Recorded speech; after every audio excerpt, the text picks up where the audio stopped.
ایک چونی چھاپ مشاعرے کی روداد، تصنیف حیدر۔ اور ایک دوست نے یوں ہی سا سوال پوچھ لیا کہ آپ مشاعرے میں کیوں نہیں جاتے؟ میں نے کہا کہ ایسا نہیں کہ بالکل نہیں جاتا، مگر جن ادبی اور شعری محفلوں میں میں جاتا ہوں انہیں مشاعرہ کہا جا سکتا ہے یا نہیں، اس پر ضرور سوالیہ نشان قائم ہو سکتا ہے۔ یہ سب باتیں تو سبھی کرتے ہیں کہ اب مشاعرہ ایک انڈسٹری ہے یا اس میں خراب شاعر وغیرہ شامل ہوتے ہیں۔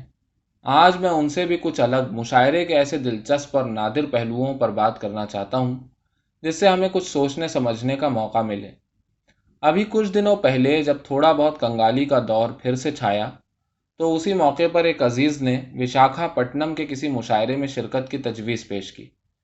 ان کی کرم فرمائی ہی تھی کہ مجھے اس عذاب سے مکمل طور پر بچانے کے لیے وہ خود بھی میرے ساتھ تشریف لے گئے۔ میرے لیے یہ زندگی میں ہوائی جہاز کا پہلا سفر تھا۔ اس سے پہلے صرف پر تولنے کا نام ہی سنا تھا، مگر یہ محاورہ ہے کیا، ایئرپورٹ پر قریب قریب 3 ساڑھے 3 گھنٹے بیٹھ کر بات سمجھ میں آئی۔ کنوینر نے جو حرکتیں کی اس کا بخان تو کبھی اور کروں گا، مگر اصل بات یہ کہ مشاعرے میں جس قسم کے شاعروں نے شرکت کی تھی اسے دیکھ کر یہ محسوس ہو رہا تھا کہ یہ کوئی حلیم سی دعوت جیسی چیز ہے، جہاں اسکارف پہن کر پھٹے بانسوں چلانے والی کچھ عورتیں اور ہاتھ ہلا ہلا کر ہوا میں کرتب دکھانے والے کچھ مرد حضرات جمع ہو گئے ہیں۔ میں نے اسٹیج پر بیٹھنے سے تو ویسے ہی منع کر دیا تھا، سامنے بیٹھا رہا۔ طارق فیضی برابر میں براجمان تھے۔ مشاعرہ چلتا رہا اور ہم کھلیاں کرتے رہے، اور کر بھی کیا سکتے تھے؟ حالات جب بہت خراب ہو جائیں تو ان پر صرف ہنسا جا سکتا ہے۔ سوچنے کی بات یہ تھی کہ ایک ایک شاعر پر کم از کم 40-50 ہزار روپے خرچ ہوئے تھے۔ جس قسم کا وہ ہال تھا، 2-2.5 لاکھ سے کم اس کا کرایہ کیا رہا ہوگا۔ ایک بڑا سا پوسٹر پیچھے لگا تھا جس پر سیاسی لیڈروں کی تصویریں یوں ٹھسی اور پھنسی ہوئی تھیں جیسے جمعے کے روز نمازیوں کی صفیں ہوتی ہیں۔ لوگوں کی بھیڑ سے لگتا تھا کہ اردو شاعری قسم کی اس مسکین سی چیز کو سننے کے لیے ابھی بھی کتنے لوگ امٹ پڑتے ہیں۔ بعد میں معلوم ہوا کہ ان میں سے زیادہ تر کھانے کی جستجو میں چلے آئے تھے۔ مشاعرے کی شروعات حمد سے ہوئی، یعنی خدا کی تعریف سے۔ کیا عجیب اتفاق ہے، جس شاعری کا بیشتر اچھا کلام الحاد اور کفر کی خوبصورت باتوں سے بھرا پڑا ہے، اس کو ہری ٹوپی پہنانے میں ہمارے ارباب مشاعرہ نے کوئی کسر نہیں چھوڑی ہے۔ بھائی حمد، نعت اور منقبت کے لیے کوئی اور میدان رکھیے، ایسے نورانی داڑھی والے کہیں اور جمع کر لیجئے۔ مسجدیں اور ان سے لگے ہوئے میدان اس کے لیے بہترین جگہ ہیں، مگر یہاں تو اس کا پیچھا چھوڑیے۔ اور پھر یہ دیکھ کر تو میری ہنسی ہی چھوٹ گئی کہ جیسے ہی یہ کلام ترنم سے پڑھا جانے لگا، اسٹیج اور سامعین میں بیٹھی ہوئی عورتوں نے دوپٹے اوڑھ کر کس لیے۔ کیا زبردست آڈمبر ہے! آدمی کو شرم بھی نہیں آتی کہ وہ خود کے ساتھ کیسا مذاق کر رہا ہے۔ اب شاعری سننے جمع ہوئے ہیں یا خدا کی تعریف؟ اب سوال یہ پوچھنا چاہیے کہ اردو کو ہندوستان میں گنگا جمنی تہذیب کا دوسرا نام ماننے والوں سے اگر یہ کہا جائے کہ بھائی اس مشاعرے سے پہلے گایتری منتر یا پھر کوئی بھجن پڑھا جائے گا، تب بھی کیا وہ ایسے ہی باادب اور مطمئن نظر آئیں گے؟ آپ کو اگر جاننا ہے کہ اردو اصل میں مسلمانوں کی زبان کیوں کہلاتی ہے تو ایسے ہی مشاعروں کا رخ کیجیے۔ کلام ولام تو خیر جتنا خراب پڑھا جا سکتا ہے ان مشاعروں میں پڑھا ہی جاتا ہے۔ علم کے حساب سے ان لوگوں کی صلاحیت بے حد معمولی ہوتی ہے۔ مجھے معلوم ہوا کہ مسلمانوں کے مسائل کو اجاگر کرنے والے ایک بے حد سستے قسم کے تک بندیے کو ہندوستان میں ایک بڑا اعزاز دیا گیا ہے۔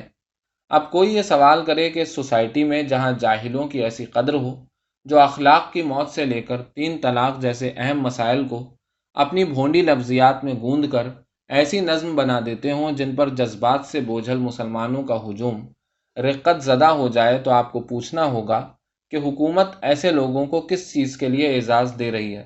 اردو کے ایک نہایت خراب شاعر ہیں کوئی، انہوں نے کسی مشاعرے میں کوئی شعر پڑھا جو مجھے یاد تو نہیں، مگر فیس بک پر اس کے بہت سے پوسٹر دیکھے ہیں۔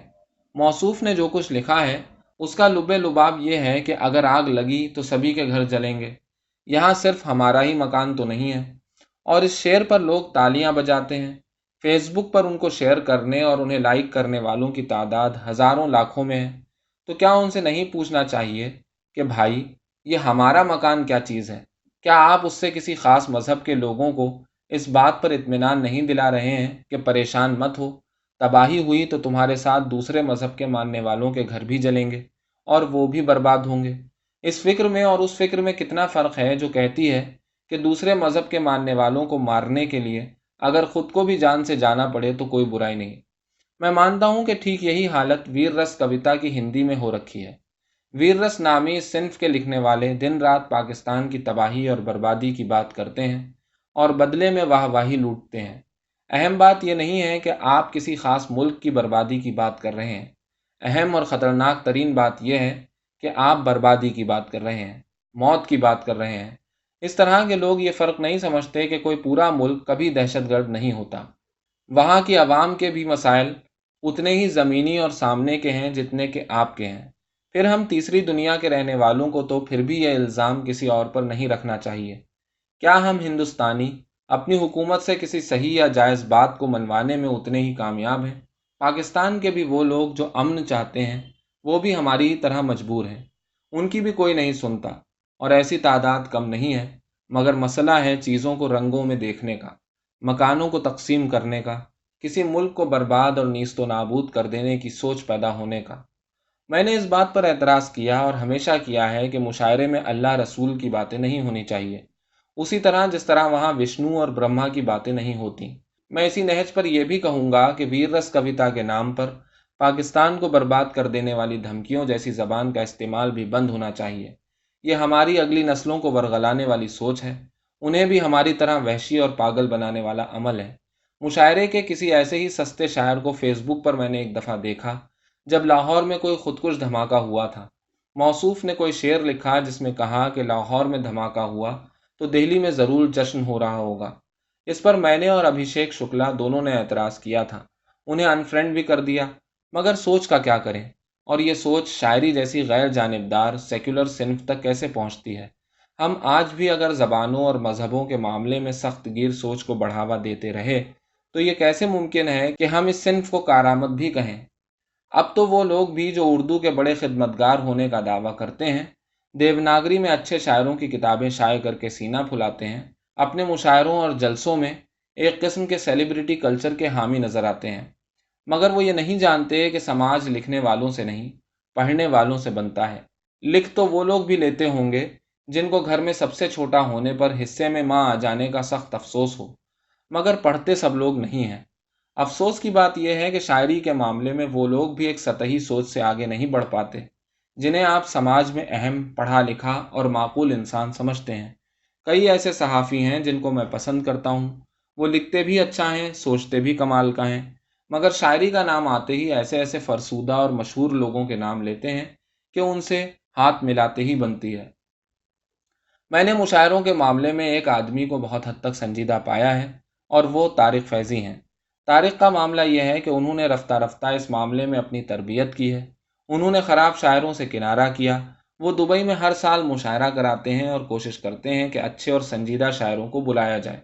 अच्छे शायर का जब मैं ज़िक्र करता हूँ तो मेरी मुराद पाकिस्तान से जुल्फ़िकार आदिल और हिंदुस्तान से शारिक कैफ़ी जैसे शायरों की होती है।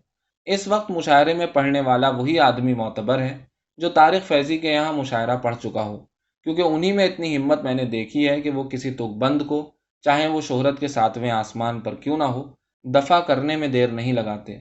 मेरा ज़ाती तौर पर मानना है कि अच्छे शायरों को ऐसे ढंग के मुशायरे मुनक़िद कराने चाहिए जहाँ सिर्फ बेहतर कलाम सुना या पढ़ा जा सके। तफरीह की ही चीज़ सही, दिल बहलावे की ही चीज़ सही, मगर ये इल्म व फ़न का एक शोबा है, उसे इस तरह बर्बाद होते देखना कभी कभी बुरा भी मालूम होता है। पता नहीं किसे याद है, मगर मैंने दुनिया आज़ाद नामी मैगज़ीन में कभी हिंदुस्तान की नई नस्ल के ताल्लुक़ से एक मज़मून लिखा था। उसमें 7-8 शायरों का मुंतखब कलाम भी पेश किया था।